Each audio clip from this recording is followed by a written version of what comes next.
For part two on crafting an essay, I will mostly skip over body paragraphs, or I'll go quickly through them, and I encourage you to check out some of the other resources based on the same ideas in a couple other videos that I've shared.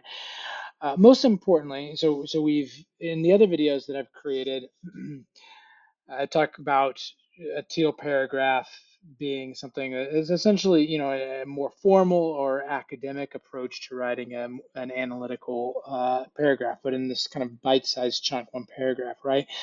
And so when crafting an entire essay, what's important to remember is that this teal paragraph that is essentially your body paragraph. It's just now you're fitting it into a longer essay. So instead of one or maybe two teal paragraphs to answer some kind of prompt, you're situating this inside of an entire essay with an introduction, with a conclusion, but the concept's still the same. So just as a quick review or reminder, the teal paragraph consists of a topic sentence, which is like a mini thesis statement. It reflects your thesis statement um, and the claims made there. Evidence, this is going to be like textual evidence.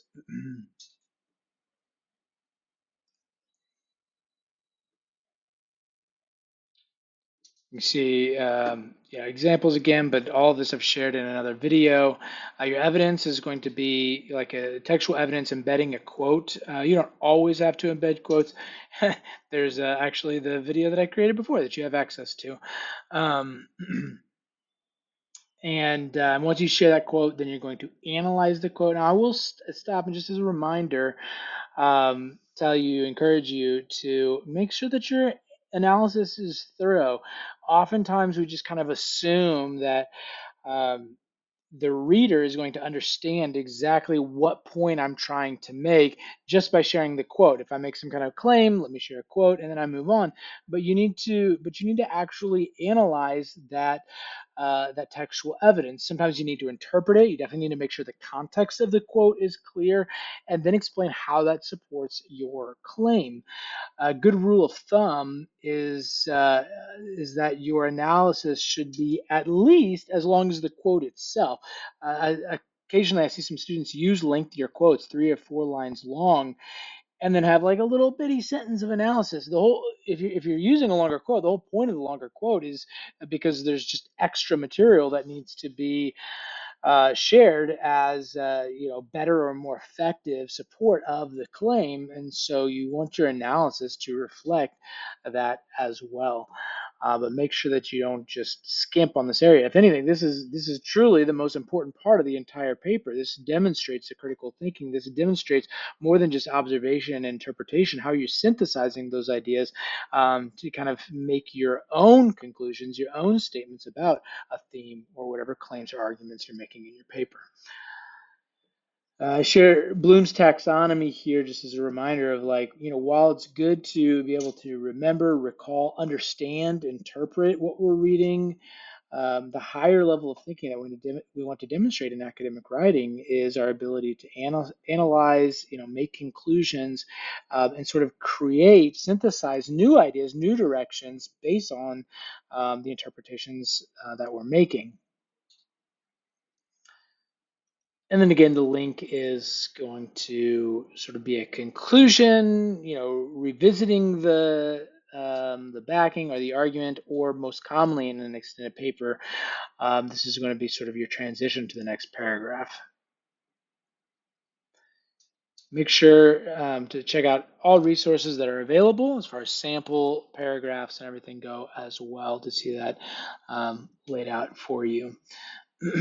Okay, this is where we're going to finish up looking at the structure of a concluding paragraph. Okay, revisiting that idea of the triangle, the inverted triangle, the rectangle, and then the right side up triangle. Let me get back to that real quick. Okay, we looked at this in the previous video, but the inverted triangle is there to kind of have the more broad side higher up, kind of starting your introductory paragraph, general and then getting specific to the thesis. And then again, in the conclusion, we're going sort of the opposite. We're revisiting the thesis, reviewing the main points, and then leaving with sort of a universal application. All right. So again, in your concluding paragraph, I say paragraph. Again, it doesn't always have to be one paragraph, but with the paper length that we're writing, a single paragraph is probably sufficient. But you want to return to the thesis without reusing the same words. You don't want it to sound repetitive. You want to use different words, but you want to revisit kind of what the thesis says. Additionally, you want to review the main points of your paper, the main points that are elucidated in the body of your writing. And then you want to finish with some kind of concluding thought that is more of a universal appeal, universal connection, um, just kind of a solid place to end on, final call to action, if you will.